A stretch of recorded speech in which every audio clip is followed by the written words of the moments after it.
일단은 그 본격적 수업에 앞서서 이제 그 교재를 어떻게 사용을 해야 되는 건지 우리가 이걸 가지고 이제 목표, 이제 이 교재를 가지고 우리가 이 짧은 기간 동안 이제 어떻게 무엇을 목표로 이제 할 건가, 그리고 왜 이거를 해야 되는 건가, 그런 걸 같이 좀 설명을 해드릴게요.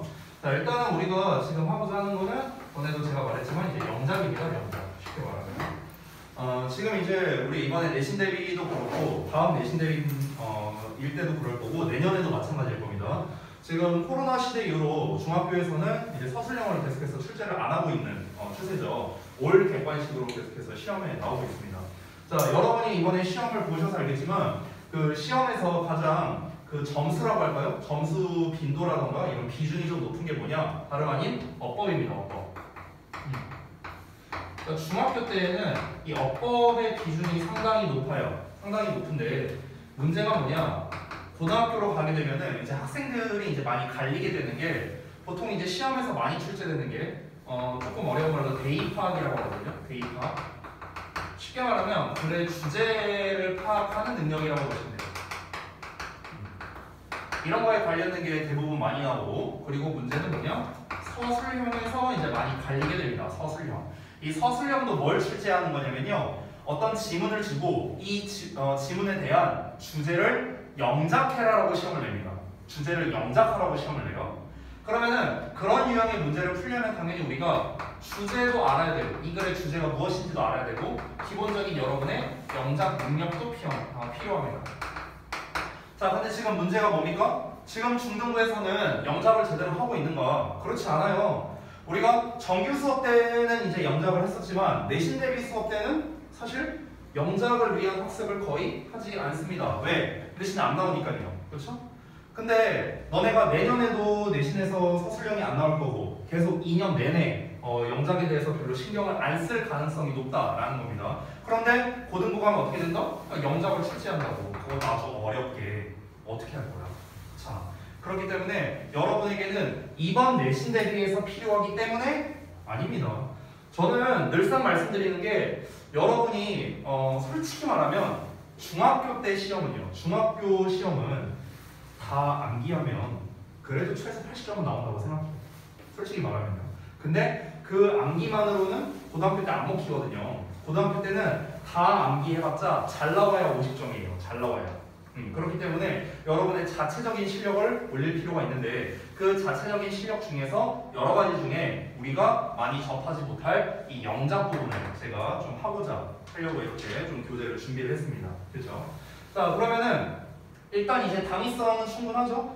우리가 당장에 필요한 건 아니지만 장기적으로 봤을 때 이 영작 부분이 안 되면은 고등학교에서 절대 고득점을 받을 수 없다라는 점, 이것 때문에 우리가 이제 영작을 하려고 한다라는 건데, 자, 그러면은 이제 이 영작을 이제 어떻게 해야 되는 건가, 그 방법적인 것 이런 것도 좀 중요하겠죠. 자, 그러면 어떻게 해야 되는가?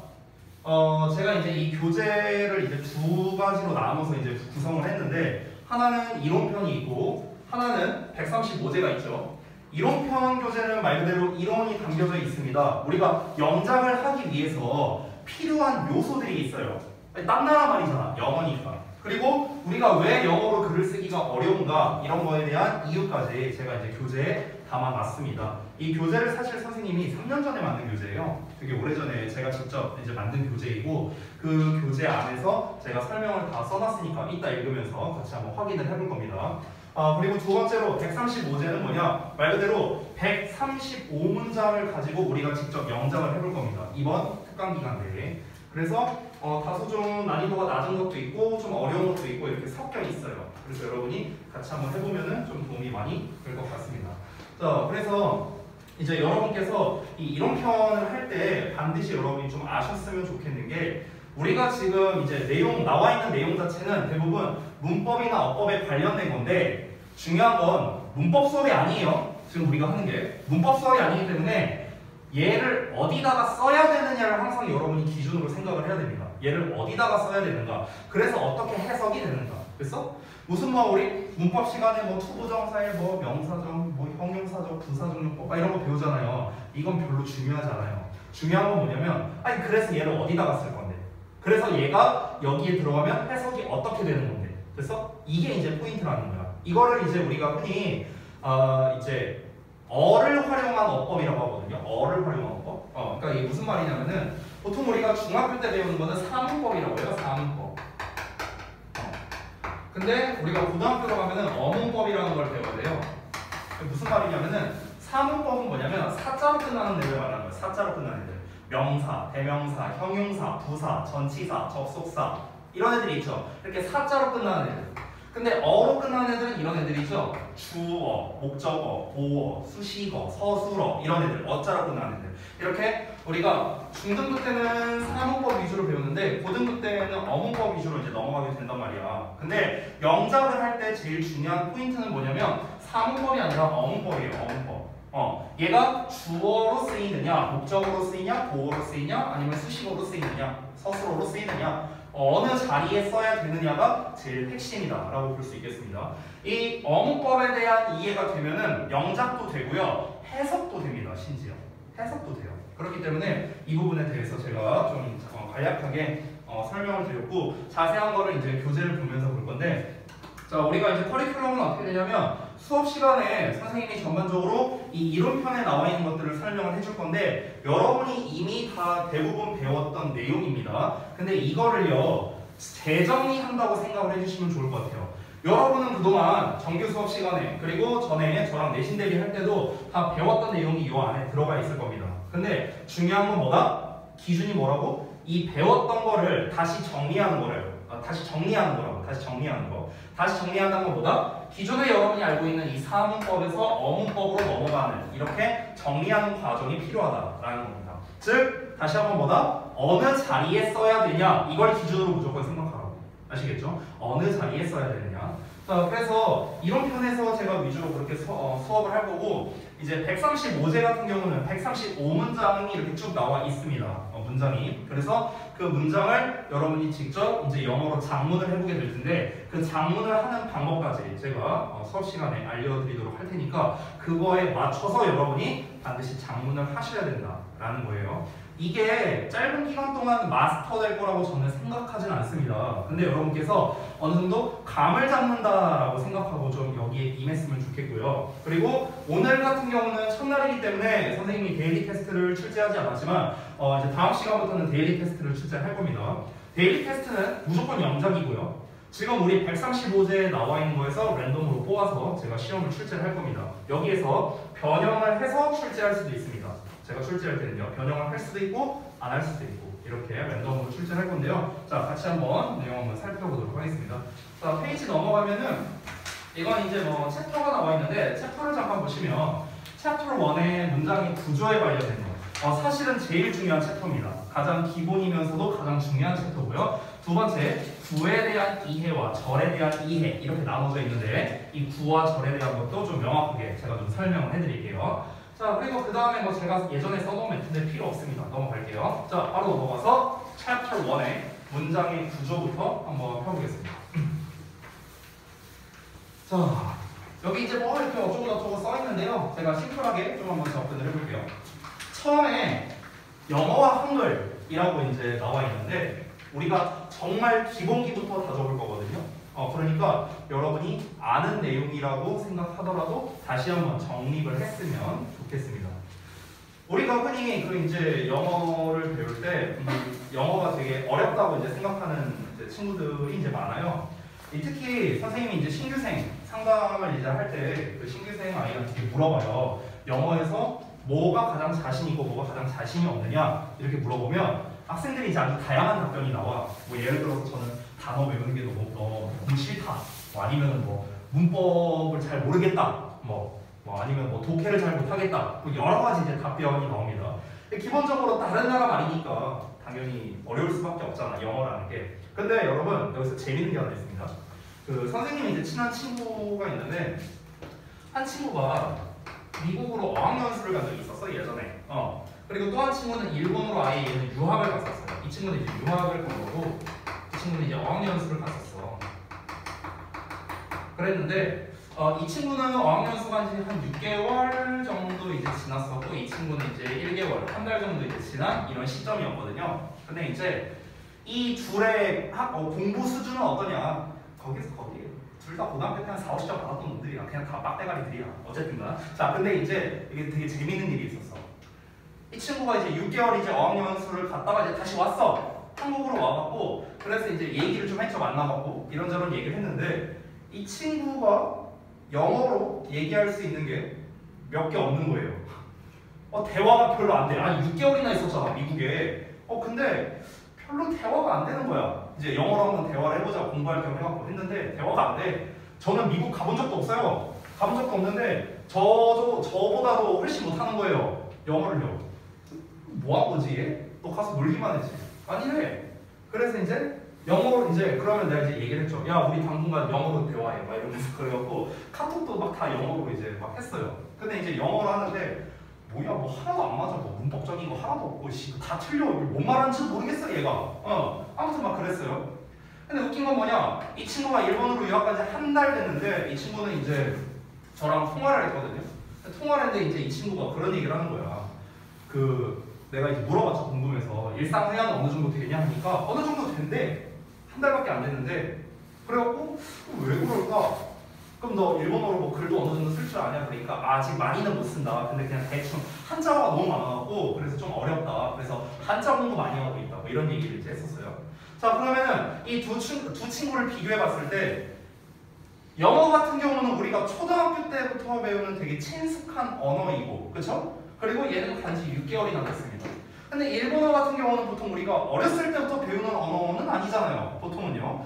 일반적으로 이제 중학교는 돼야 그래도 일본어를 배우고, 이제 제가 어렸을 때는 중학교 때 일본어가 아예 없었어요. 고등학교 때 일본어 과목이 있었죠. 그러니까 그런 건데, 아니 왜 이 친구는 간지 한 달 만에 회화가 되는데 얘는 왜 안 될까? 그 이유가 뭘까요? 구조? 또 이 친구는 한 달 만에 회화가 됐어. 이 친구는 근데 회화가 안 돼. 어순? 뭐 비슷한 말이겠죠? 또 뭘까? 가까운 나라. 가까운 나라에서 그것도 뭐 일리 있죠? 가까워. 그러니까 인접성이죠, 인접성. 여러분이 한 말이 다 정답이에요. 다 정답인데 한번 좀 보겠습니다. 일단은 여기에서 한마디로 말하면요, 아까 이제 진우가 말했던 저는 구조라는 차이가 가장 크다고 생각합니다. 구조. 자, 여기에서 선생님이 설명을 좀 하자면 우리 한글과 일본어 있죠. 이 둘은요 조금 유식한 말로는 조사의 언어라고 해요. 조사 언어. 조사 언어라고 부르는데 우리 이제 영어권 이제 나라들 있죠. 영어나 뭐 라틴 계열 언어들이 있죠. 뭐 이제 스페인어나 뭐 이런 언어들, 독일어나 이런 애들은요 전부 다 격을 이용한 언어예요. 됐어요? 좀 유식하게 표현하자면 이 내용을 여기 이제 교재에도 다 담아놨습니다. 자, 이게 무슨 말이냐? 우리말 같은 경우는 조사를 활용한다는 거야. 여기서 조사라는 게 뭐야? 이런 애들이잖아. 은는이가 뭐 이런 거, 을을 다 이런 것들, 이런 걸 이제 조사라고 부르죠. 국문법 시간에 배워요. 격이라는 말이 나왔는데 이거는 우리가 최근에 내신 대비할 때도 배웠던 거지. 주격 관계대명사, 목적격 관계대명사, 격이라는 말을 이제 많이 배우죠. 여러분이 인칭대명사 배울 때도 주격, 목적격, 소유격 이렇게 격이라는 말을 이제 많이 들어볼 겁니다. 그럼 여기서 격이라는 건 뭐냐면요, 위치라는 뜻이거든요. 위치, 격이라는 게. 너랑 나랑 격이 다르다, 너랑 나랑 위치가 다르다는 뜻이에요. 됐어요? 그러니까 즉 우리말과 일본어 같은 경우는 이 녀석을 어느 자리에 쓰느냐는 중요하지 않아요. 자리는 중요하지 않아. 중요한 건 뭐냐? 이 조사를 잘 갖다 붙이느냐가 중요한 거야. 됐어? 내가 너를 좋아한다 내가 너를 좋아한다 내가 좋아해 너를. 얼마든지 자리를 바꿨어도 의미 전달은 아무 상관이 없다는 거예요. 뭐만 잘 붙이면 돼? 조사만 잘 붙이면 돼요. 예를 들어서 나는 너를 좋아한다가 아니라 나의 너가 좋아하는 이렇게 썼어요.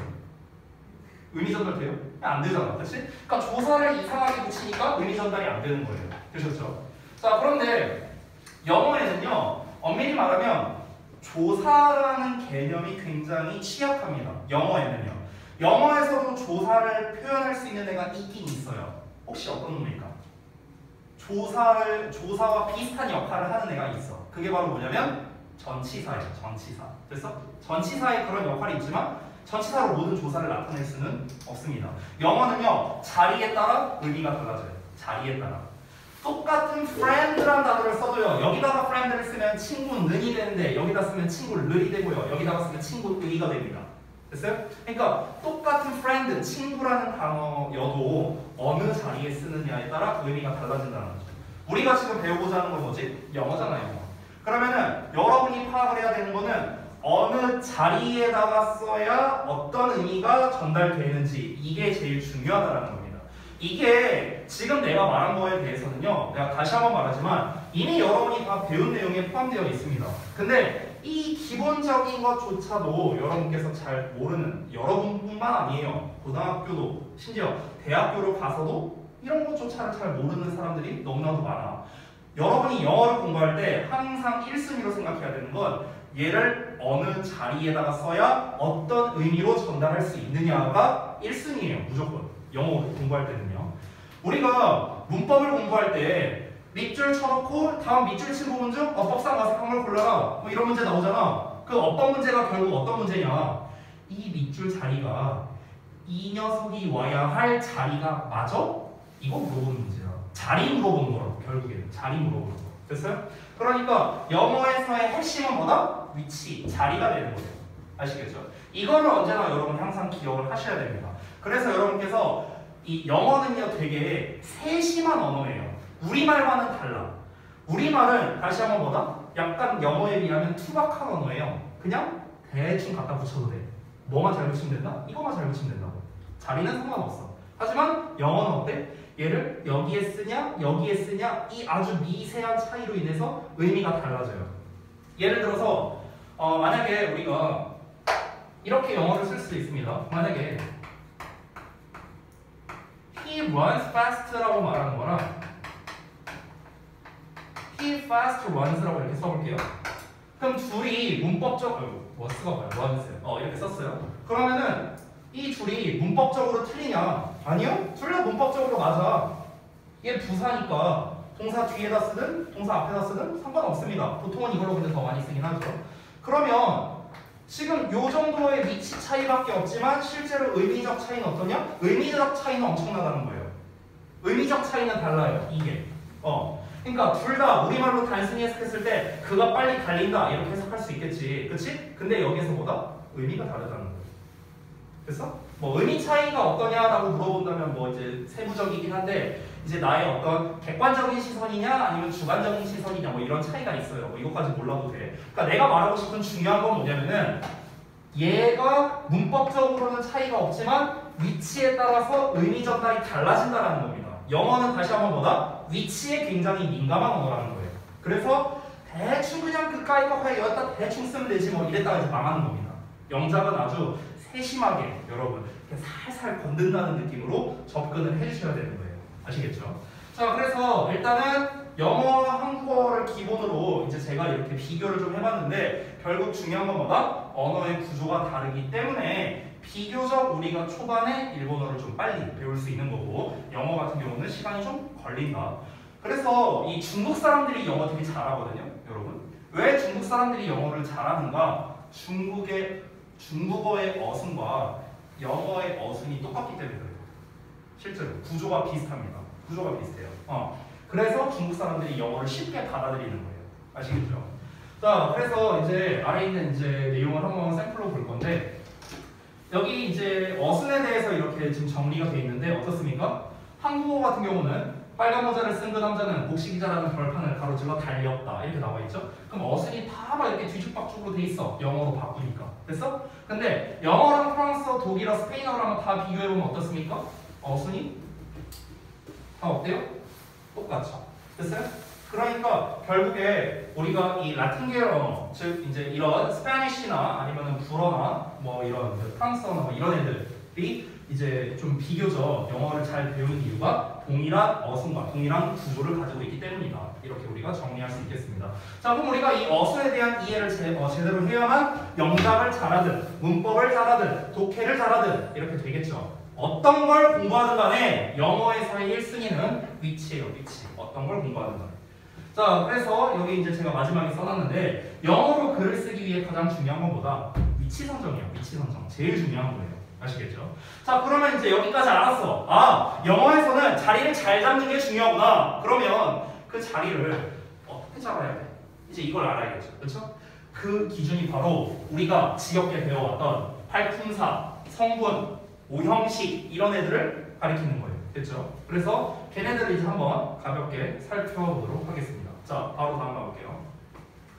자, 품사가 나와 있는데 이 품사 부분은요, 제가 아주 심플하게만 설명할 겁니다. 아까도 제가 잠깐 말했지만 사문법은 크게 중요하지는 않습니다. 고등 과정에서는요. 근데 만약에 본인이 명사, 대명사, 동사, 형용사, 부사, 전치사, 접속사, 감탄사에 대해서 만약에 잘 모른다 한다면은 익혀야 되는 건 맞아요. 이걸 기반으로 해서 어문법이 나오는 거니까요. 그래서 가볍게만 제가 좀 보고 넘어가도록 하겠습니다. 자, 일단 첫 번째, 품사라는 게 무엇이냐부터 한번 가볼게요.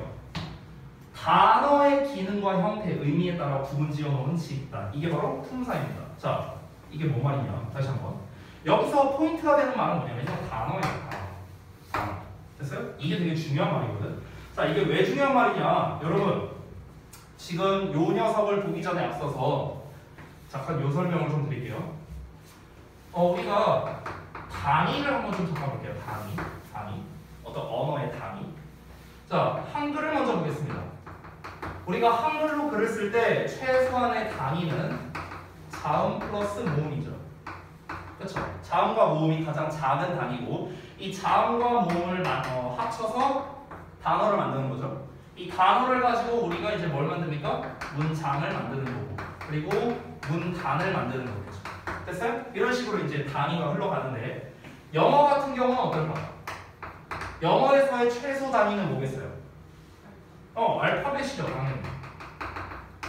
자, 이 알파벳을 기반으로 해서 마찬가지로 단어가 나옵니다. 자, 여기서 잘 보시면은 이 단어를 기반으로 구 또는 절을 구성하고 얘네를 기반으로 해서 문장을 쓰는 거예요. 사실 국어도 똑같아요. 국어도 요 사이에 사실은 구, 절이 포함되어 있습니다. 됐어요? 그럼 여기 이제 구와 절이라는 개념이 이제 들어가 있는데 여기에서 구는 무엇이고 절은 무엇인가? 자, 요거를 한번 정의를 좀 내려볼게요. 구와 절이라는 거는 방금 전에 쌤이 써놨다시피 단어가 2개 이상 결합된 형태, 이걸 우리가 구 또는 절이라고 부르는데 여기서 차이점은 무엇이냐? 구라는 녀석에는 우리가 잘 알고 있는 주어동사 있죠. 주어동사. 이 주어동사가 들어가 있지 않은 구조. 절이라는 건 주어동사가 들어가 있는 구조. 이걸 우리가 구, 절 이렇게 부릅니다. 됐죠? 근데 여러분께서 여기서 좀 오해하고 있는 게 아니 선생님 그러면 아무런 단어나 이렇게 아무 단어가 이렇게 나왔을 때 이렇게 묶으면 구, 뭐 이렇게 묶으면 절 이렇게 부를 수 있느냐? 그건 아니에요. 그러니까 구와 절은요 각각 만들기 위한 재료가 있어요. 재료. 어떤 재료를 가지고 구를 만들고 어떤 재료를 가지고 절을 만든다. 이 재료들이 있거든. 그 대표적인 재료가 바로 무엇이냐? 구 같은 경우는 보통 전치사로 많이 만들고요. 절 같은 경우는 접속사로 많이 만들어요. 보통 얘네만 갖고 만드는 건 아니야. 대표 재료야. 대표 재료. 그래서 우리가 흔히 전치사와 명사와 합쳐서 구를 만든다. 그래서 흔히 정명구 뭐 이렇게 많이 부르죠. 접속사는 주어 동사와 합쳐서 절을 만든다. 보통 이런 식으로 많이 표현을 합니다. 정말 기본적인 건데 중요한 거니까 잘 알아두시고요. 수민이 졸지 마. 벌써부터 자식아. 자, 그래서 이제 품사라는 건 다시 한번 보다 여기에서 구와 절이라는 개념이 나와 있는데 이 구, 절이 아니고요. 품사라는 거는 단어의 기능과 형태, 의미에 따라서 구분 지어놓은 집단이에요. 단어예요, 단어. 구나 절의 집단이 아니라는 거예요. 품사는 단어의 집단이라고, 단어의 집단. 품사라는 말은요, 여러분 전부 다 뭐다? 단어라고 생각을 하면 됩니다. 예를 들어서 명사 이렇게 말하면 명사라면은 이건 무조건 단어예요. 동사도 단어고요. 그리고 형용사도 단어입니다. 됐어요? 사자로 끝나는 건 뭐야? 전부 다 단어야. 단어. 구도 아니고 절도 아니라고. 아시겠죠? 선생님 근데 만약에 어떤 덩어리, 이 덩어리가 구야 만약에. 근데 이 덩어리가 만약에 명사 역할이에요. 그럼 얘는 어떻게 말해요? 명사 구라고 얘기하는 거지 명사라고 얘기하지 않는다고. 됐어요? 이해되죠? 만약에 어떤 덩어리가 절이야. 여기 안에 주어 동사가 있는 덩어리 절이야. 절. 근데 이 절이 형용사의 역할을 해. 그러면 형용사 절이라고 부르는 것이 우리가 형용사 이렇게 부르지 않는다고요. 알겠죠? 다시 한번 사자로 끝나는 것보다 단어라는 겁니다. 이거를 내가 되게 강조하는 이유가 있어요. 자, 그래서 이제 품사의 종류 여러 가지가 있는데, 자, 이거는 그냥 가볍게 한번 쭉 보고 넘어가도록 하겠습니다. 명사라는 거는 다 이름이나 개념을 나타내는 거, 대명사는 명사를 대신한다. 여러분이 기존에 다 알고 있는 내용이라고 생각합니다. 그래서 가볍게 보는 거예요. 예준이 왜 이렇게 몸을 가만히 있지 못해? 이게 자꾸 쓸어 왜 자꾸? 뭐 또 오랜만에 수업하니까 죽을 것 같아? 저기 수민이도 오랜만에 또 강의실 수업하니까 죽을 것 같아? 재미없는 부분이니까 넘어갈게요. 자, 여기는 그냥 쭉 넘어가도 돼요. 한번 쭉 그냥 한번 읽어보고 괜찮아. 수업 안 하면 시험만 보면 되지 뭐. 다음 시간에 시험을 볼게요. 그래서 여러분이 한번 쭉 읽어보고 구절에 대한 거 제가 방금 전에 설명한 것도 여기에다가 써놨습니다. 참고해서 보시면 되겠고요. 자, 여기를 볼게요. 다음 페이지. 여기는 좀 중요합니다. 아까 전에 쌤이 중등부에서 고등부로 넘어갈 때 상문법에서 어문법으로 넘어간다 이런 얘기를 했었죠. 여기가 바로 어문법에 해당하는 건데, 자, 바로 성분이라는 개념을 볼 겁니다. 성분. 우리가 흔히 영어 문장에 존재하는 성분이 4개라고 하는데 사실은 하나 더 있어서 플러스 1이라고 이제 제가 써놓은 거고요. 정확하게는 5가지의 성분이 있습니다. 자, 성분이라는 개념이 뭐냐면 여러분 우리가 성분이란 거 뭐가 들어있냐라고 생각하면 아주 편해. 뭐가 들어있냐.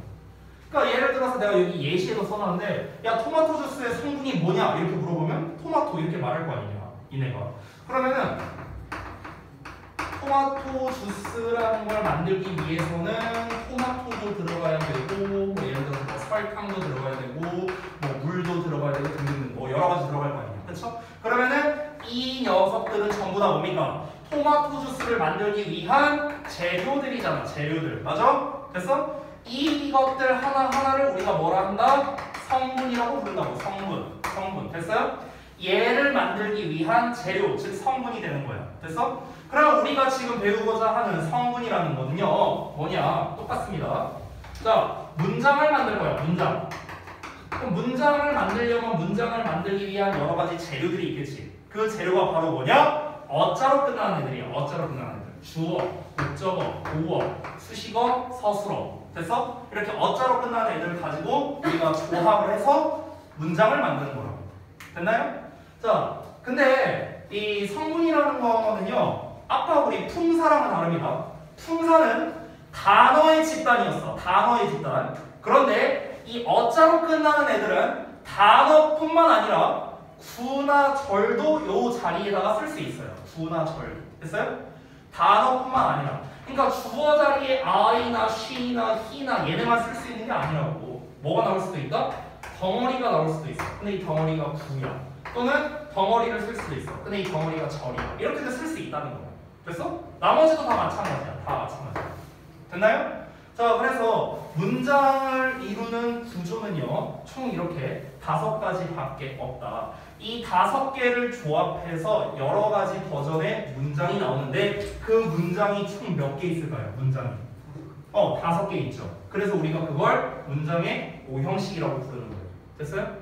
자, 그래서 우리가 실제로 문장을 보다 보면요 5가지 형식밖에 없어요. 아무리 길어도요. 아무리 길어도. 이거는 이제 좀 언어학자에 따라서 성분을 7가지로 나누시는 분도 있고요. 9가지로 나누시는 분도 있습니다. 이거는 이제 그 학자들에 따라 좀 의견은 좀 다른데요. 근데 우리가 이제 배우고 있는 이제 일본 방식의 이제 문법, 우리가 지금 배우는 게 일본식의 문법이거든요. 이 영문법에서는 5가지 형식을 기반으로 하고 이걸로 다 해석이 가능합니다. 자, 그래서 얘네를 조합해서 만드는 게 흔히 이제 이런 애들이죠. 1형식, 뭐 2형식, 그다음에 3형식, 그다음에 4형식, 5형식. 됐어요? 이렇게 5가지 형식이 돼 있는 거죠. 그래서 지금 요 형식에서 보면은 딱 하나, 둘, 셋, 넷. 얘네 4개 갖고 다 만들었죠? 심지어 얘는 들어가 있지도 않아요. 그렇죠? 그래서 우리 영어 문장에 존재하는 모든 성분과 형식은 얘네밖에 없다. 다 여기 안에서 이루어진다. 그러면 여러분들 우리가 아까 처음에 영어는 위치가 중요하다 이런 얘기를 했었죠. 그러면 지금 이 영어 문장의 5개의 형식을 보면은 지금 이렇게 순서가 나와 있는데 만약에 얘네들이 순서가 바뀌면 의미가 달라지겠죠. 그렇죠? 얘네들이 또 순서가 바뀐다면 또 말이 안 되겠죠. 심지어 같은 목적어끼리도 자리를 바꿔도 말이 안 되는 거고요. 됐어요? 그러니까 이런 식으로 영어 같은 경우는 뭐다? 자리를 함부로 건드려서는 안 된다라는 겁니다. 아시겠죠? 자리가 항상 중요하다. 다시 한번 제가 짚고 넘어갑니다. 그리고 여기서 수식어라는 녀석이 있는데 아니 수식어는 왜 여기에 없는 건가? 수식어는 문장을 만들기 위한 필수 재료가 아니기 때문에 그런 거예요. 됐어요? 자, 예를 들어 볼게. 이 문장을요. 햄버거라고 한번 쳐보자. 햄버거. 제가 또 옛날에 고등학교 때 햄버거 알바를 했었거든요. 3년 동안. 제가 또 버거킹에서 저 퇴직금까지 받은 사람입니다. 알바해서. 아무튼 자, 햄버거를 만드는데 우리 이제 햄버거를 만들기 이 햄버거는 완성품이죠. 문장도 완성품이야. 둘이 똑같다고 생각하면 돼. 자, 그러면 우리가 햄버거를 만들기 위한 그 재료들이 있을 거 아니야. 그 재료가 뭐뭐 있을까? 양배추. 뭐 양배추가 아니고 양상추예요. 참고로 양배추 안 했어요. 양상추. 네, 양상추 또 뭐가 있을까? 빵이랑 패티. 일단 이게 기본이죠. 빵, 패티. 또 뭐 있을까? 피클. 피클? 그래 뭐 피클도 있고 토마토도 있고 또 뭐 있을까? 예를 들어서 뭐 치즈? 뭐 이런 게 있을 수도 있고 뭐 여러 가지가 있겠죠. 그렇죠? 자, 근데 잘 보세요. 여기에서 지금 5개의 형식을 보면은 공통으로 들어가 있는 애들이 있어. 그게 뭐예요? 주어 동사잖아. 그치? 얘네죠, 얘네. 그러면 제가 역으로 주어와 동사 중에 하나라도 빠지면 문장이라고 부를 수 없겠네요. 그렇죠? 햄버거를 만들기 위해 필수 재료는 이거죠. 빵이나 패티 없는 햄버거가 있나요? 거의 없죠. 그렇죠? 빵과 패티 둘 중에 하나가 없어. 패티만 있어. 그럼 그냥 고기지 뭐. 그게 무슨 햄버거예요. 그렇지? 패티가 없어. 빵만 있어. 그럼 빵이지 뭐. 그게 무슨 햄버거예요. 그렇잖아. 빵과 고기가 둘 다 있어야만 우리가 햄버거라고 부를 거 아니야. 그치? 자, 그러면 내가 또 이렇게 말해볼게. 여기에서 또 이런 학생들이 있어요. 자, 주어, 동사, 보어에서 내가 이 보어를 없애버렸어. 예를 들어서. 이렇게 없애버렸다고 쳐볼게. 그럼 얘만 남지. 그러면 이제 또 어떻게 생각하느냐? 선생님, 여기에서 보어가 없어졌으니까 1형식이 됐어요. 이렇게 말하는 친구가 있는데 아닙니다. 아니에요. 1형식이 된 게 아니라 잘못된 2형식 문장인 거예요. 됐어? 선생님 뭐가 다른 거예요? 자, 예를 들어볼게. 만약에 수민이가 햄버거 가게 가서 치즈버거 시켰어. 그럼 치즈버거에 뭐가 들어있을까? 빵, 패티, 치즈가 있어야 될 거 아니야. 그렇지? 근데 내가 치즈를 빼고 줬어. 이거 치즈버거야? 아니잖아. 사기 친구잖아. 그러면은 치즈버거를 시켰지만 치즈가 없이 나와서 그냥 햄버거가 되었네요. 네, 이럴 거야? 따줘야지. 뭐야, 나 치즈버거 시켰는데 왜 이거 나와? 따줘야 될 거 아니야. 똑같은 거라고.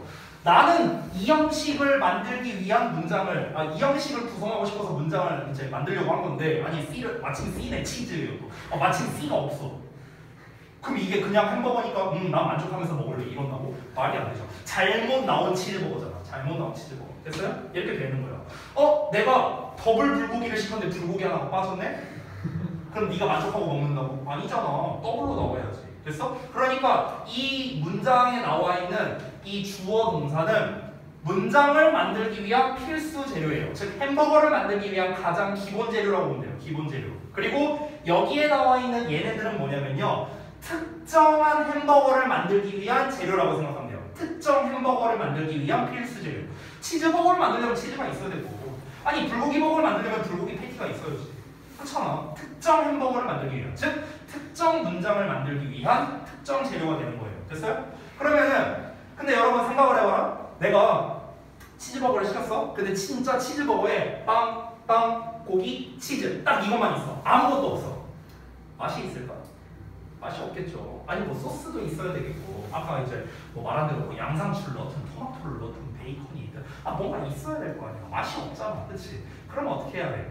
뭔가 이 햄버거의 맛을 가미해주는 뭔가 플러스 알파들이 있어야겠죠. 그게 말하는 게 바로 이런 놈들이죠. 이런 놈들. 그렇죠? 이 애들이 뭐냐면요. 전부 다 퉁쳐서 수식어에 해당되는 거예요. 수식어. 됐어요? 수식어. 수식어는요. 없어도 문장을 만들 수 있어요. 얘네 없어도 햄버거는 만들 수 있어.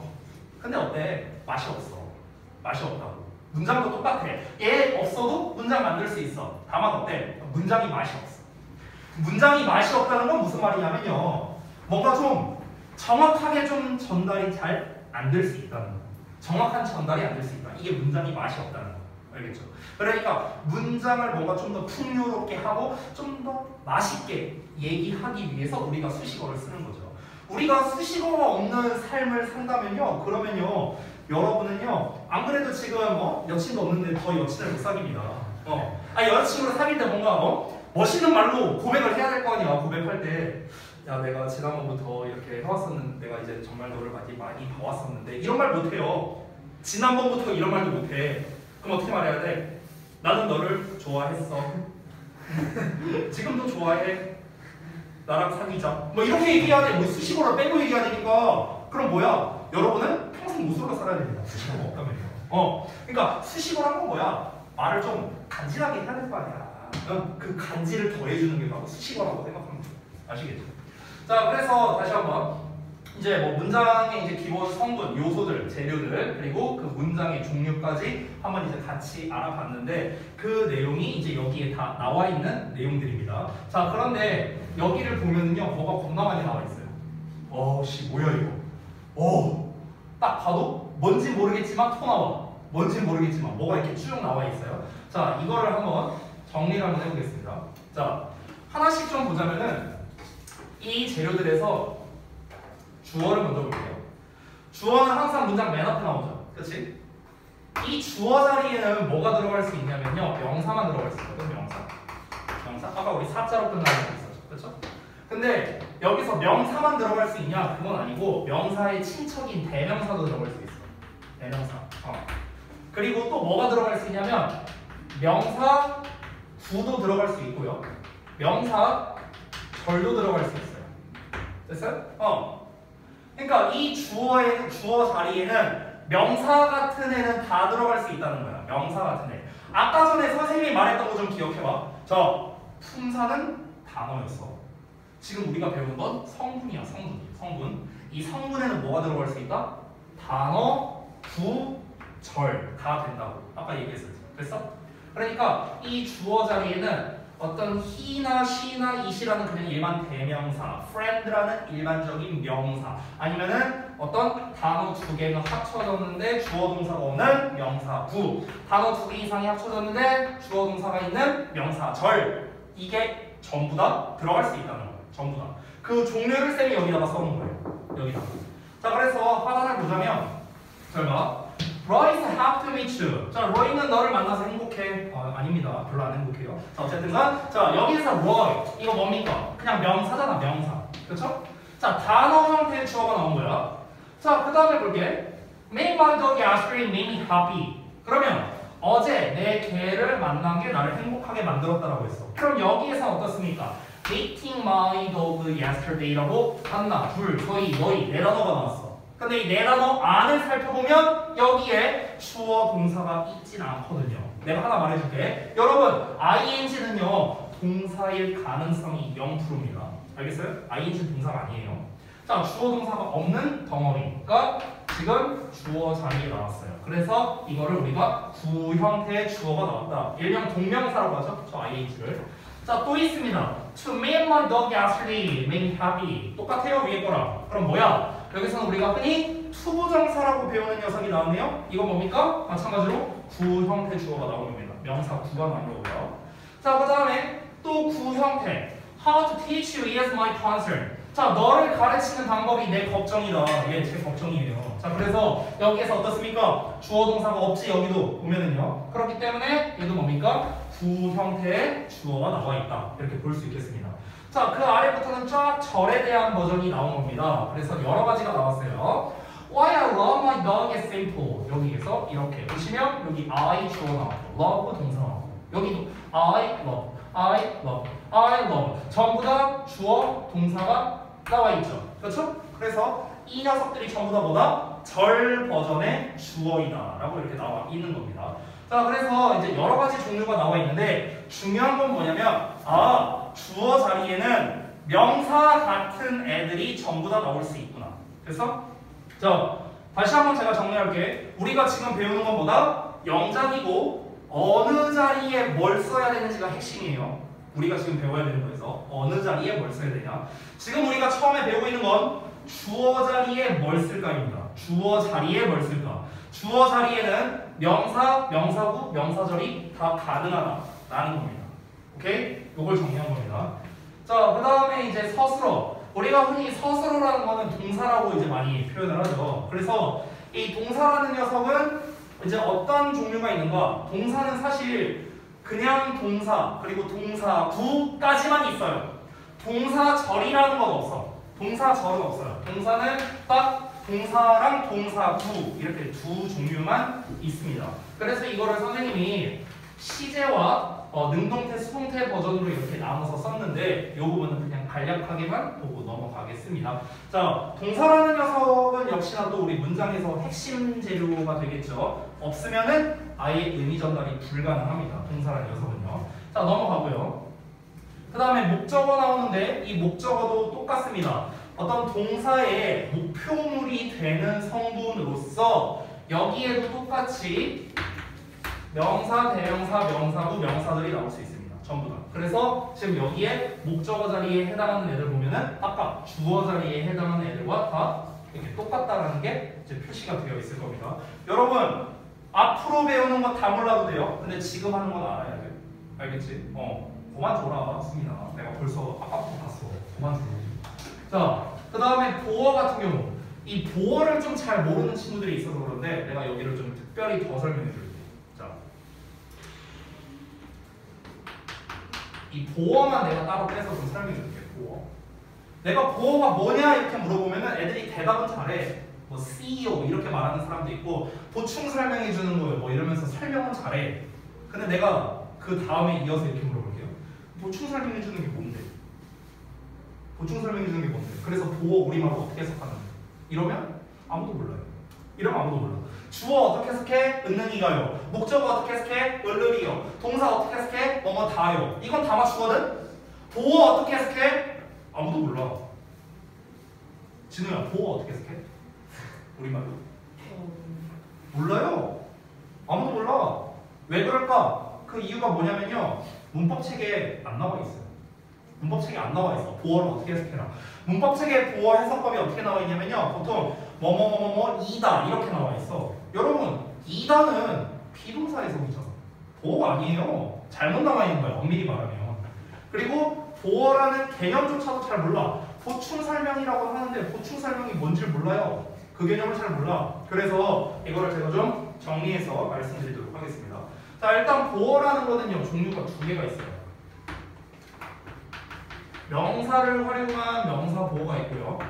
형용사를 활용한 형용사 보어가 있습니다. 보어의 종류에는 이 두 개밖에 없어요. 명사 보어와 형용사 보어. 됐어요? 우리가 흔히 오형식 구조 있죠. 오형식 구조. 주어, 동사, 목적어, 목적격 이렇게 나오잖아. 그렇지? 그리고 우리가 전에도 이제 배웠을 텐데 여러분이 흔히 우리가 사역동사라고 하는 애들 있죠? 아니면 지각동사라고 하는 애들 있죠? 이런 애들 막 C 막 이런 애들 있잖아. 왓치 이런 애들. 그럼 너네가 되게 재밌는 게 뭐냐면은 얘네 뒤에 목적어가 나오고 ing가 온다. 이거는 다 알아. 이거는 다 알아. 근데 이 ing가 명사보어계, 형용사보어계 이렇게 물어보면 아무도 몰라요.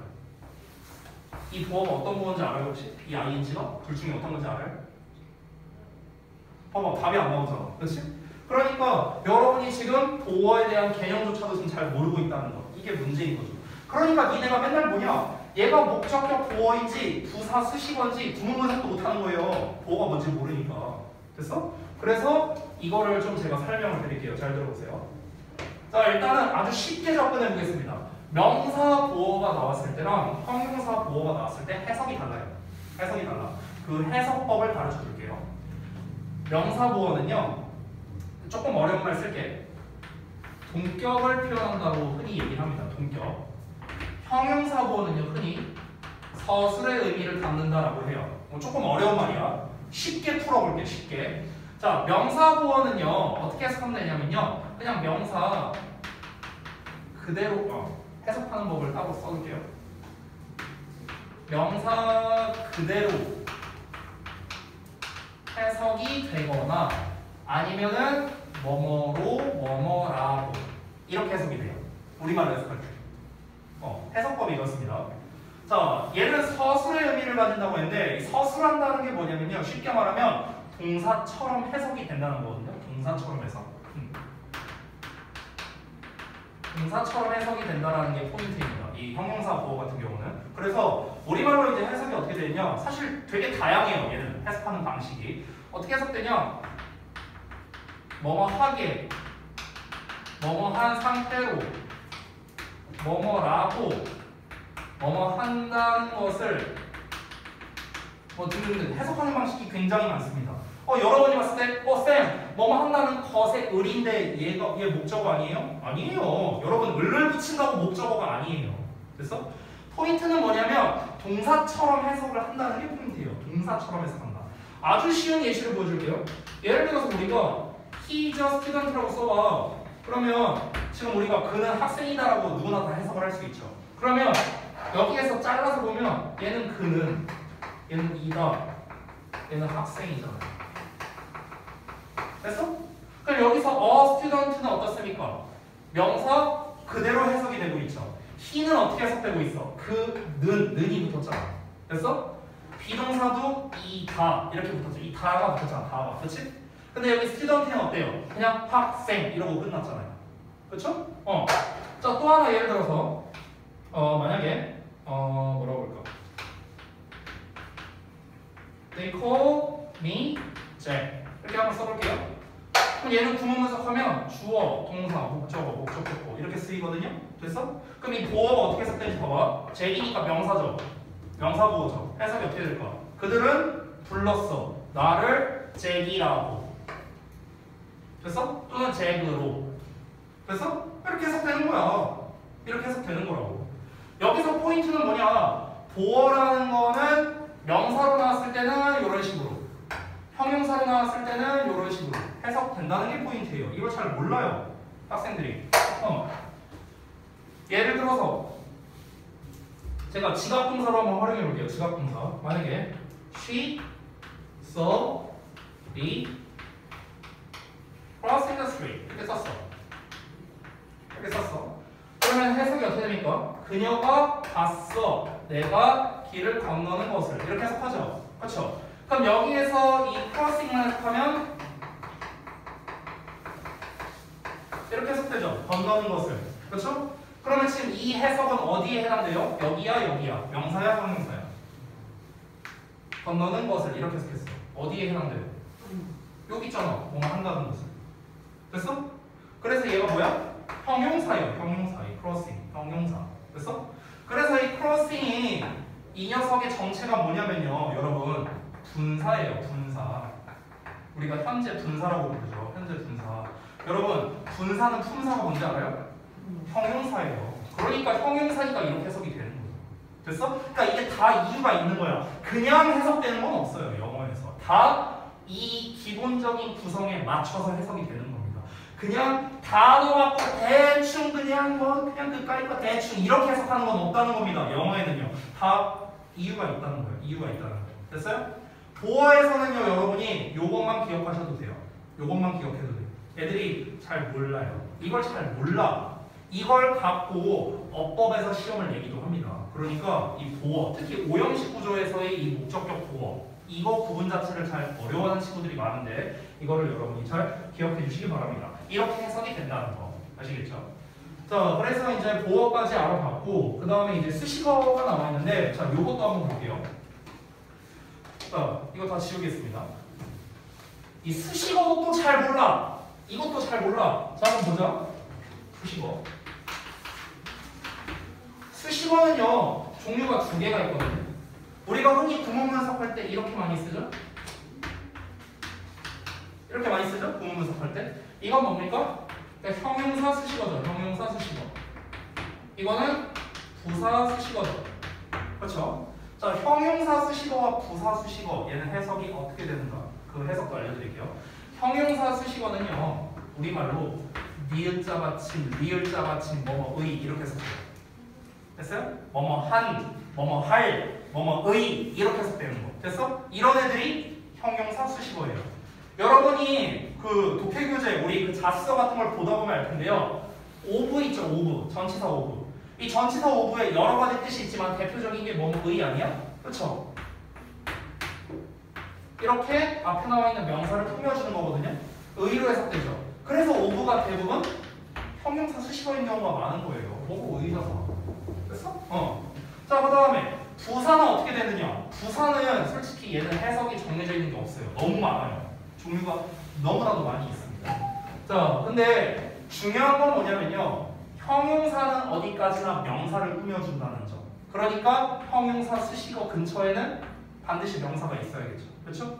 근데 부사 수식어 같은 경우는 명사를 제외한 다른 녀석을 수식해 주니까 얘 같은 경우는 수식어의 위치가 조금 더 자연스러운 편입니다. 그러니까 좀 더 자유로운 편이라는 거예요. 좀 더 자유로워요. 부사 같은 경우. 근데 이제 뭐 예외적인 경우가 너무나도 많이 있지만 제가 그냥 기본기만 말씀드리면 수식어의 위치는 정해져 있진 않아요. 우리 햄버거 만들 때 양상추를 여기다 넣냐 여기다 넣냐는 중요하지 않습니다. 어차피 먹으면 맛 똑같잖아. 그렇지? 근데 그건 있죠. 그래도 기왕이면 여기다가 넣는 게 뭔가 좀 이 햄버거의 조합상에도 좋고 뭔가 미완성으로도 좋고. 아니 햄버거 이렇게 다 만들고 이렇게 만들고 양상추를 여기다 올려도 돼요. 맛은 똑같을 거 아니야. 맛은 똑같아. 근데 미완성 좀 그렇잖아. 이게 여기다가 올리는 게 조금 그렇잖아. 소스 여기다 뿌려도 되거든. 여기다 안 뿌리고. 근데 이것도 조금 그렇잖아. 그치? 그리고 물론 맛도 미묘하게 다르긴 해요. 약간은 다를 거 아니야. 빵에 소스 묻어있는 거랑 여기 안에 소스가 섞여있는 거랑 맛이 좀 다를 거 아니야. 그치? 그러니까 크게 차이가 나진 않지만 그래도 약간 맛은 차이가 난다. 그리고 어떤 모양새적인 차이도 좀 있다. 똑같은 거야. 문장에서도 수식어라는 거는 여기다 쓰든 저기다 쓰든 맛에 큰 차이는 없어. 전달에 큰 차이는 없는데 약간 미묘한 맛의 차이는 있다. 미묘한 문장 전달, 어감 이런 거에 차이가 있고 문장의 완성도 뭔가 좀 예쁘고 깔끔한 게 아니라 좀 약간 지저분해 보이는 그러니까 이럴 수 있다는 거예요. 똑같아요. 그래서 수식어는요 보통 이제 정해져 있는 위치는 없지만 기왕이면 여기다 쓰는 게 좋겠다 하는 위치는 있어요. 그런 위치는 있다고. 햄버거도 양상추를 여기다 넣든 상관없지만 기왕이면 여기다 놓는 게 낫잖아. 그치? 그런 것처럼 수식어도 기왕이면 하는 자리에 있다는 거야. 그 대표적인 게 뭐야? 우리가 중학교 1학년 때 배우던 빈도부사 아니야. 빈도부사. 막 이제 무슨 공식 무슨 뭐야 뭐 비밀 코드 마냥 막 외우지 않냐? 무슨 뭐 비조뒤 일막 이러면서 외우던 애들 보면은 뭐 비동사 조동사 뒤 일반 동사 이걸 줄여서 비조뒤 일 이렇게 외우더라고요. 난 뭔 소리가 했어요? 그 얘기할 때. 그러니까 그렇게 외우는 것 자체가 뭡니까? 비동사 조동사 뒤에 오고 일반 동사 앞에 오는 게 바로 무엇이다? 빈도부사다. 근데 부사는 뭐예요? 수식어잖아. 수식어. 그렇지? 수식어는 뭐야? 꼭 여기다 안 써도 돼. 맨 앞에 써도 돼요. 문장 맨 앞에 써도 되고 뒤에다가 써도 돼요. 근데 기왕이면 여기다 쓰는 게 미완성도 좋고 전달할 때도 좋고 이렇다는 겁니다. 됐어요? 이런 위치는 정해져 있다고요. 자, 그런데 그 위치를 우리가 어떻게 다 외워요? 종류가 한두 개가 아닌데. 그렇죠? 그래서 가장 기본적인 위치만 알려드릴게요. 가장 기본적인 위치. 우리가 지금 배우는 거 뭐라? 위치라고 했죠. 가장 기본적인 위치만 알려줄게요. 형용사 수식어든 부사 수식어든 기본적 위치가 어디냐면요. 수식받는 대상 근처라고 생각하면 돼요. 아주 간단한 게 이거예요. 됐어? 어떤 녀석이 있어. 얘를 내가 수식해주고 싶어. 그러면은 이렇게 수식하든 이렇게 수식하든 즉 요 자리나 요 자리에나 써주는 거라고. 얘를 기준으로 얘 앞에 써주거나 얘를 기준으로 얘 뒤에다 쓰거나. 됐어요? 됐어? 이게 기본이라고. 얘를 꾸며주는데 얘를 막 저기 멀리 막 여기에서 이렇게 수식해주는 이런 경우는 거의 없다는 거예요. 거의 없어요. 거의 없어. 그러니까 이제 수식해주는 애 근처에다가 써준다. 이게 일단 기본입니다. 기본. 되셨나요? 자, 그래서 수식어라는 거는 일단은 꾸며주는 애 근처에다가 쓴다. 그 우리가 햄버거에서 소스를 뿌리는 게 보통 패티에다가 소스를 뿌린단 말이야. 그럼 왜? 아니 패티의 맛을 올려주기 위해서 패티에다가 소스를 뿌리는 걸 거 아니야. 즉 패티를 수식해주는 거니까. 됐어요? 그러니까 얘 근처에다 뿌리는 거지. 아니 우리가 빵의 맛을 바꾸려고 빵에다가 소스를 뿌리는 게 아니잖아요. 그렇잖아. 그러니까 여러분 뭔가 맛을 더해주는 애 근처에다가 써준다. 이게 일단 기본이라고 생각하시면 되겠습니다. 됐죠? 자, 그래서 지금까지 이제 제가 쭉 썼는데 여러분께서 이제 이 기본 학습을 할 때 정말 중요한 게 바로 요거예요. 요거. 여기를 보면은 이 품사와 성분 간의 관계라고 나와 있는데 여기를 보면은 이제 화살표로 딱 되어 있거든요. 이게 좀 복잡해 보이니까 제가 색깔로 다시 구분해서 보자면 명사대명사 같은 경우는 주어, 목적어, 보어의 역할을 한다는 거. 그리고 동사는 당연히 서술의 역할이 되겠고요. 그 다음에 형용사는 보어나 수식어의 역할, 마지막으로 부사는 수식어의 역할을 한다. 이제 색깔로 표시하자면 이렇게 되겠습니다. 그래서 이 각 어들의 역할을 할 수 있는 이 사가 어떤 거냐라는 걸 알아주는 거. 이게 굉장히 중요하겠습니다. 대부분 여러분이 배우는 모든 문법이 있죠. 모든 문법이 다 여기에서 나온 거예요. 다 여기서 나온 거야. 다 여기서 나온 거. 뭐 예를 들어서 만약에 그 투부정사라고 해보죠. 투부정사 하면은 명사적 용법, 형용사적 용법, 부사적 용법 이러면서 배운단 말이야. 그치? 그러면은 우리가 투부정사가 명사로 쓰일 때 보통 뭐 배웁니까? 가주어진 주어 배우죠. 그렇죠? 그리고 보어로 쓰이는 경우, 그리고 목적어로 쓰이는 경우 이런 거 배운단 말이야. 명사니까 주어, 목적어, 보어 배우겠죠. 됐어요? 그러니까 이런 식으로 이 각각의 품사가 어떤 역할을 하느냐가 되게 중요하다는 거예요. 문장에서. 이 품사 자체가 중요한 게 아니고 그래서 얘네가 어느 성분의 역할을 하느냐. 얘가 이제 뭐 수식어의 역할을 한다, 보어의 역할을 한다, 수식어의 역할을 한다. 이게 중요한 거라고. 됐어? 이거를 알면은 그럼 이제 우리는 뭐도 할 수 있어? 주어는 문장 맨 앞에 써야 되는데 그러면 투부정사가 얘로 쓰이니까 투부정사는 맨 앞에 쓸 수도 있구나. 보어나 목적어는 동사 뒤에 나오니까 투부정사는 동사 뒤에도 쓸 수 있구나. 수식어라는 거는 문장 맨 앞에 쓰거나 아니면 꾸며주는 애 근처에 쓰니까 투부정사를 거기다 써도 되겠구나. 이렇게 다 연결되는 거라는 거야. 됐어? 그러니까 우리가 기본적으로 영작을 할 때 또는 문법을 할 때 아니 이건 심지어 해석을 할 때도 마찬가지예요. 구문독해를 하든 어떤 영어를 배우든 간에 제일 중요한 건 뭐냐? 이거예요. 이걸 알아야 어느 자리에 뭘 쓸지 알 거 아니야. 그치? 그래서 이 부분을 여러분이 반드시 좀 기억해 주시면 좋겠습니다. 알겠죠? 자, 그래서 이는 영작에 있어서 필수 요소니까 반드시 기억하자 해갖고 이제 제가 써놨고 그 아래로는 이제 문장의 오형식이 나와 있는데 이거는요 해석까지 제가 작성을 해놨거든요. 형식별로. 그래서 이 해석 부분만 짚고 잠깐 쉬었다 할게요. 이 해석만 짚겠습니다. 나머지는 다 제낄게요. 자, 형식별로 해석이 정해져 있거든요. 그러면은 반대로 말하면 이 정해져 있는 패턴만 우리가 기억한다면은 사실 영작하는 건 그렇게 어렵지 않겠죠. 한글로 나와 있는 걸 보고 이 한글을 봤을 때 이게 어떤 패턴이구나 라는 것만 알면은 얘가 몇 형식이겠네? 그럼 일단 큰 틀을 먼저 우리가 잡고 갈 수 있잖아. 얘가 지금 이 형식 패턴이구나. 주어는 지금 뭐 절이 나왔구나. 보어 자리에는 구가 나왔구나. 동사는 이렇게 나왔구나. 그럼 이렇게 한 덩어리, 이렇게 한 덩어리, 이렇게 한 덩어리를 잡아서 영작을 하면 되겠네. 그러니까 우리가 큰 틀만 알면은 그 다음부터는 이제 뭐 단어라던가 아니면 구냐, 절이냐, 수식어냐 다 이런 거지 큰 틀 잡는 게 일단 제일 중요합니다. 큰 틀 잡는 거. 그래서 기본적으로 이제 1, 2, 3형식 같은 경우는 여러분이 잘 알고 있을 테니까 넘어가도록 하고 4형식 같은 경우도 뭐뭐에게 뭐뭐를 뭐뭐 해주다. 그래서 이것도 뭐 어려운 거 아니니까 넘어갈게요. 제일 중요한 건 5형식입니다. 5형식. 아까 전에 제가 설명했었는데 이 보어 자리에 형용사가 오느냐 보어 자리에 명사가 오느냐에 따라 해석이 달라진다 했지. 그래서 내가 뭐라고 써놨어요? 얘가 얘를 뭐뭐로 또는 뭐뭐라고 하다. 됐어? 뭐뭐로 뭐뭐라고 아까 제가 여기다 썼습니다. 그리고 얘도 이제 해석을 뭐뭐를 뭐뭐하게 동사하다. 뭐뭐하게. 근데 뭐뭐하게라는 해석 말고도 사실 되게 많아요. 뭐뭐 한다고 뭐뭐 한다는 것을 뭐뭐 하도록 뭐 여러 가지 해석이 있습니다.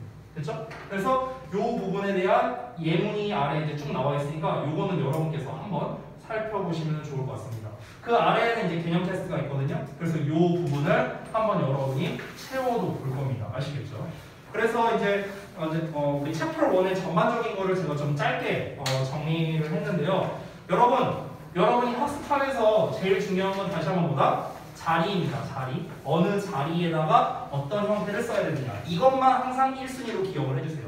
아시겠죠? 그 개념 테스트는요. 이제 쉬는 시간 끝나고 이따가 한 5분 정도 있다가 테스트를 한번 볼까 합니다. 바로. 그래서 뭐 페널티는 뭐 별거 없어요. 뭐 숙제를 좀 많이 주면 되죠. 네, 그래서 한번 그 테스트 부분을 여러분께서 한번 어떻게 나와 있는지도 한번 살펴보고 어떤 내용을 봐야 될지도 한번 보시고 그러면 좋으실 것 같습니다. 네, 일단 좀 쉬었다 하시죠. 이때 잘 왔습니다. 차라리.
됐어?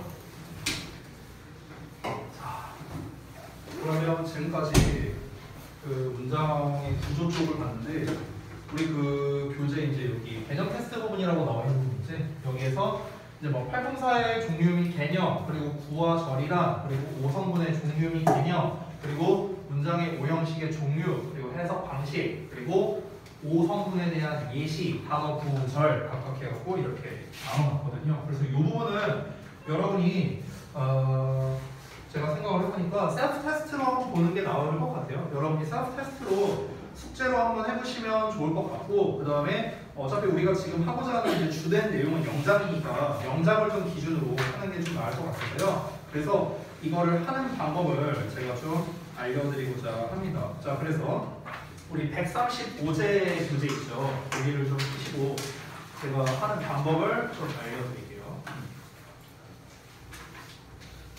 자, 여기서부터 보시면은요. 잠깐만요. 이게 지금 제 거 그 교사용에는 이제 지금 답이 다 나와 있는 상태라서 답이 그냥 없다고 생각하고 한번 좀 해볼게요. 자, 할 때 기본은 뭐냐면요. 이제 어순이 사실 제일 중요하잖아요. 우리가 할 때. 그리고 아까 전에 우리가 잠깐 봤었던 문장의 오형식의 해석되는 방식. 그러니까 몇 형식에서는 어떻게 해석이 되는가, 해석하는 방식이 조금씩 차이가 있었죠. 그래서 그걸 기반으로 해서 우리가 영작을 한다라고 생각을 하면 되겠습니다. 일단은 그래서 중요한 게 뭐냐면 영작을 할 때 한글을 먼저 구문 분석을 하고요. 그러고 난 다음에 이거를 영어식 어순으로 재배열을 하고 그 다음에 영작을 한다. 이게 일단은 한 세트라고 생각하면 됩니다. 이게 기본이에요. 한글의 구문 분석을 먼저 하고 영어식 어순을 재배열해서 영작을 한다. 됐죠? 이게 기본이라고 생각하면 됩니다. 자, 예를 들어서 1번을 보자면 나는 주어죠. 자, 보통은 우리 영어에서는 주어 다음에 동사가 나오는데 이제 우리 다자로 끝나는 우리말에서는 동사가 맨 뒤에 나오잖아. 그렇지? 그래서 일어난다 부분이 동사가 되는 거예요. 그 다음에 그 다른 말들 한번 볼게요. 내일이 있고 아침 10시에, 아침 7시에라는 말이 나와 있어요. 여러분, 그 우리 수식어 중에서 부사 있죠, 부사. 이 부사 수식어는 주로 뭘 나타내냐면요. 굉장히 많은 걸 나타내는데 시간, 장소, 이유, 방법, 뭐 목적, 뭐 조건, 뭐 원인, 결과 뭐 등등등 굉장히 많은 거를 나타냅니다. 이게 다 부사가 나타내는 것들이거든요. 여기서 보면은 매일이라는 말이 있고 아침 7시에라는 말이 있는데 이게 전부 다 시간을 나타내는 표현이죠. 그렇기 때문에 이게 전부 다 부사에 해당합니다. 부사. 됐어요? 이렇게 생겨본 거야. 즉 1번은 일형식 문장이 되는 겁니다. 일형식 문장. 됐습니까? 자, 그러면 이제 이거를 우리가 영어식 어순으로 배열을 해야 되는데 여기에서 제가 팁을 하나 줄게요. 팁. 어떻게 가냐면요. 자, 일단 주어의 위치는 똑같습니다. 그래서 나는 쓰면 돼요. 자, 그 다음에 동사를 쓸 때 일어난다. 일어난다에서 뭐 wake up도 있고 get up도 있는데 여기 히트 단어가 get이 나왔죠? 그럼 get up을 쓰라는 거겠죠. 그래서 동사까지 썼어요. 자, 그러고 난 다음에 제가 미리 써보자면요. 아침 7시에 매일 이렇게 가면 되거든요. 여기서 at 7, 그 다음에 매일 아침에 every morning 이렇게 쓰면 되는데, 자, 지금 순서를 잘 보세요. 순서를 보시면 주어, 동사, 여기 수식어, 여기 수식어 이렇게 나와 있거든요. 됐어요? 쏘리. 매일이 아니라 매일 아침 한 세트였구나. 매일 아침 7시 이렇게 가야겠네. 이렇게 가야겠네. 자, 어쨌든간. 자, 그러면은 지금 순서를 잘 보시면요. 주어의 위치는 똑같은데 그 다음부터 동사를 기준으로 해서 한 덩어리씩 역순으로 간다고 생각하면 되거든요. 아닌 경우도 있어요. 근데 이게 기본이라고 생각하면 됩니다. 주어의 위치는 똑같고 그 다음에 역순으로 여기서부터 한 덩어리 7시에 나오고 그 다음에 7시에 앞에 나와 있는 매일 아침 한 덩어리. 됐어? 이게 영작을 할 때 기본이라고 생각하면 돼요. 기본. 아시겠죠? 자, 그러면 똑같이 한번 해볼게요. 2번도. 2번은 자, 주어를 먼저 잡아보자면 나의 꿈은. 동사는 뭘까요? 여기서 위대한 피아니스트가 되는 것이다. 자, 동사가 뭘까? 이다야, 이다. 됐어? 이다만 동사야. 이다. 됐어? 자, 그럼 여기에서 위대한 피아니스트가 되는 것이라고 나와 있거든요. 이 전체의 덩어리가 무엇이냐면 바로 보어가 되는데요. 보어. 자, 이거는 여러분 약간 이제 좀 우리가 이제 좀 알아야 되는 게 이다라는 말은 대표적인 동사, 즉 비동사죠. 비동사. 됐어요? 자, 이 비동사가 이다라고 해석될 때는요. 얘가 이다라고 해석될 때는 뒤에 보어가 나온다고 생각하면 아주 편해요. 보어가 나온다고 생각하면 아주 편합니다. 아시겠죠? 네, 이렇게 생각하시면 편해요. 자, 그러면은 이 보어가 이만큼이 다 보어가 되는 건데 이 안쪽을 좀 한번 자세히 살펴볼게요. 이 안쪽을요. 잘 봐. 이 안쪽을 보면은 일단 되는 것이라고 나와 있어요. 되는 것. 되는. 그럼 된다라는 말인 become 이런 단어가 나와줘야겠죠. 됐어요? 그리고 뭐뭐 하는 것이라는 건 우리가 원래 투부정사나 동명사를 쓰죠. 됐어요? 그럼 여기에서는 투부정사가 나오겠구나. 이걸 우리가 생각을 할 수 있겠고요. 그리고 그 뒤에 위대한 피아니스트가 라고 돼 있는데 여기 가가 붙었네? 그럼 주어인가? 아니요. 주어가 아니에요. 얘는 주어가 아니고요. 이 된다라는 말의 보어가 되는 거예요. 된다라는 말의 보어. 자, 이게 무슨 말이냐면은 잘 보세요. 이거를 이제 제가 미리 영작을 해보자면 내 꿈은 my dream 이다 is 그 다음에 되는 것. 그럼 to be가 되든 to become이 되든 어쨌든 쓰면 되겠죠? 둘 다 된다라는 뜻이 있어요. 이거 좀 지울게. 자, 그 다음에 위대한 피아니스트니까 great 피아니스트 이렇게 쓰면 되겠죠. 됐어?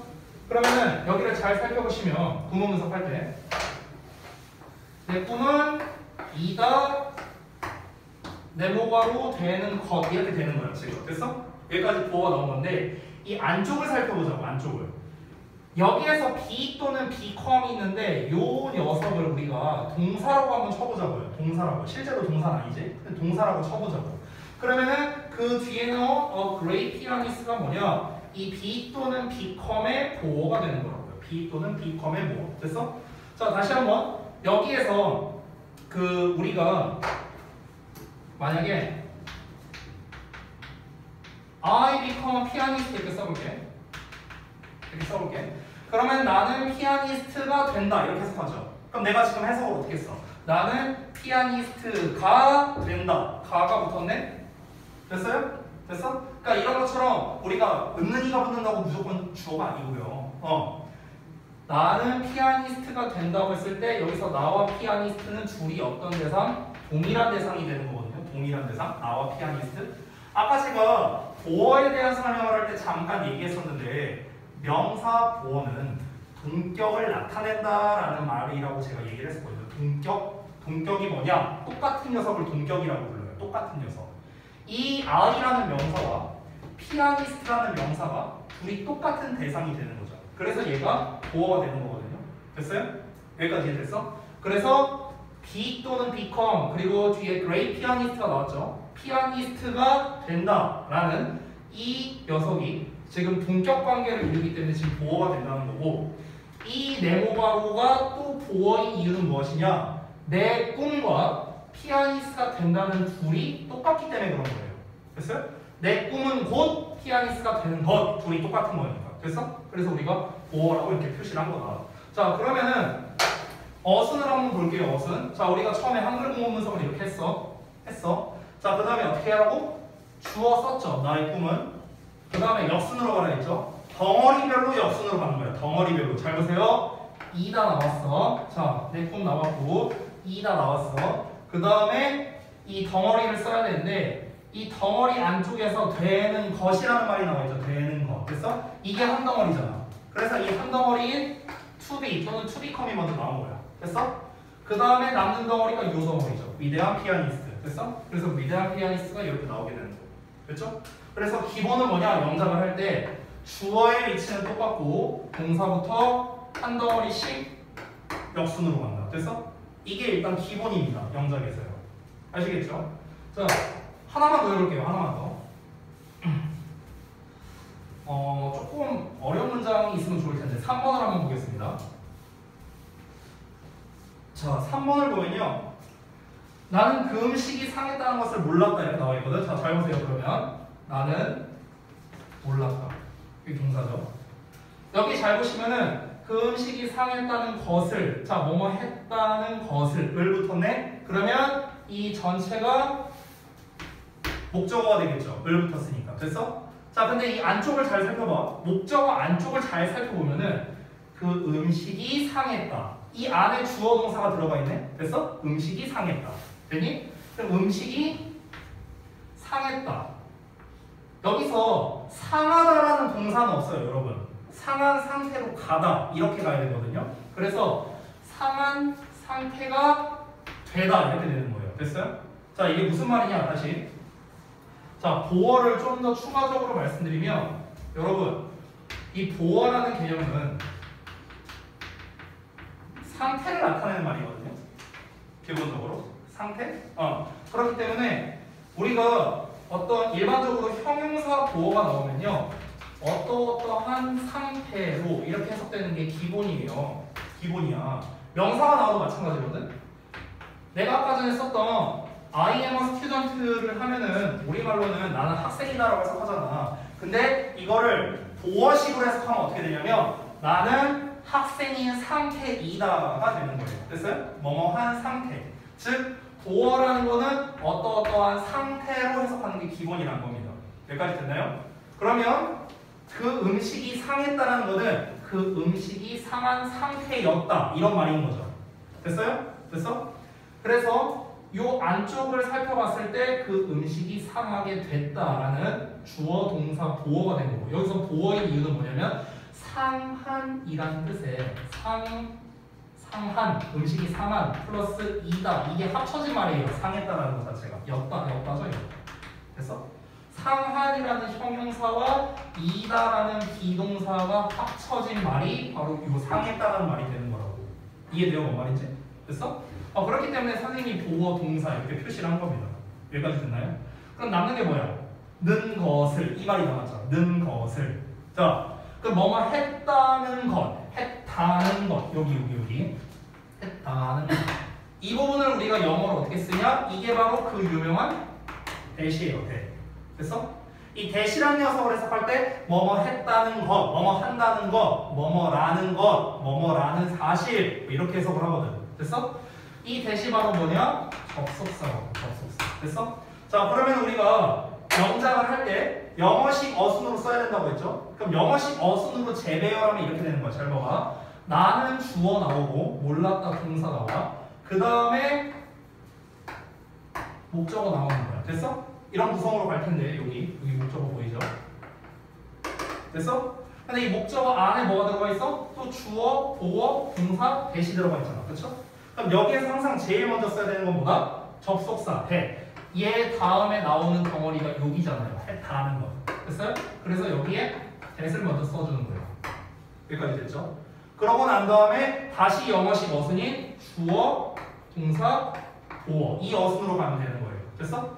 자, 그럼 영어식 어순 잡았어. 이제 어떻게? 대입만 하면 돼요. 자, 대입해볼게. 나는 몰랐다. 모른다가 아니라 몰랐다. 과거형이네. 그러면은 이는 no. 됐어? 자, 동사까지 썼어요. 그 다음에 어떻게 해라? 대 나오고 주어 써야겠죠. 자, 주어가 뭡니까? 그 음식이네요. 그 음식이. 그럼 그 음식이니까 the food. 됐어? 그 다음에 동사 보어 어순으로 써야겠죠. 이 상한다라는 표현을 알면 편한데요. 우리가 음식이 상한다라고 할 때 go bad라고 써요. 이게 음식이 상하다라는 뜻이거든요. 근데 상하다가 아니라 상했다잖아. 했다. 그러면 과거형이니까 went bad 이렇게 써주면 되는 거예요. 됐나요? 그러면 지금 우리가 영작할 때 어땠습니까? 얘 주어 똑같이 쓰고 동사 쓰고 그 다음에 앞에 큰 한 덩어리 이 순서로 쓴 건데 이 덩어리 안에서 어떻게 썼다? 이 that이라는 접속사를 먼저 쓰고 그 다음에 원래 어순인 주어, 동사, 보어 이 어순으로 썼다는 겁니다. 됐어요? 그래서 주어, 동사, 보어 어순으로 나온 거죠. 됐나요? 그러니까 영작의 기본은 이거예요. 영작의 기본은. 아시겠죠? 물론 영작을 하기 위해서 필요한 요소들도 꽤 많이 있습니다. 지금 한글로 쓰인 이 말이 영어로는 어떻게 돼야 되는 건가 이걸 알아야 되는 거겠죠. 얘가 투동사 원형을 써야 되는 건지 that을 써야 되는 건지 뭐 what을 써야 되는 건지 이런 거는 우리가 사실 이론편에서 충분히 익히고 해야 되는 부분도 있긴 있어요. 근데 지금은 바로 적용을 해보려니까 약간은 여러분한테 있어서 어려움이 있을 수 있습니다. 근데 지금은 단순한 순서 배열이고 단어가 주어져 있으니까 여러분 제가 말씀드린 대로 이거를 그냥 무작정 영작하라고 해도 할 수 있을 거예요. 순서 배열이니까. 근데 지금 우리가 연습하려고 하는 건 뭐다? 한글의 구문 분석을 해서 영어식 어순으로 바꿔서 이거에 맞춰서 영작을 하는 것. 이게 우리의 목적이 되는 거예요. 아시겠죠? 그러니까 여러분이 하실 때도 지금 제가 한 순서대로 하셨으면 좋겠습니다. 그냥 쓰지 말고요. 내가 마지막으로 한 번만 더 보여줄게. 이 순서로 하라는 거야. 자, 4번 볼게요. 4번. 어떻게 하라고? 다시 4번에서 자, 아빠는 한글 구문 분석 먼저 하는 거야. 사주셨다. 나에게 뭐뭐를이니까 사형식이겠네. 뭐뭐에게 뭐뭐를 뭐뭐 해주다. 그래서 나에게. 자, 큰 돼지 적은 통을 이게 직접 묶어보자. 남는 거 있네. 그럼 이거 뭐야? 수식어. 됐어? 자, 그럼 이거 이렇게 쓰고 이렇게 한글 구문 분석하고 그 다음에 뭐 하라고? 영어식 어순으로 니네가 먼저 쓰라고.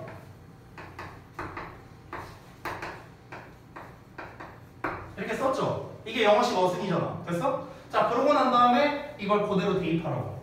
아빠는 사주었다. 과거형이니까 버트. 나에게 큰 돼지 적은 통을.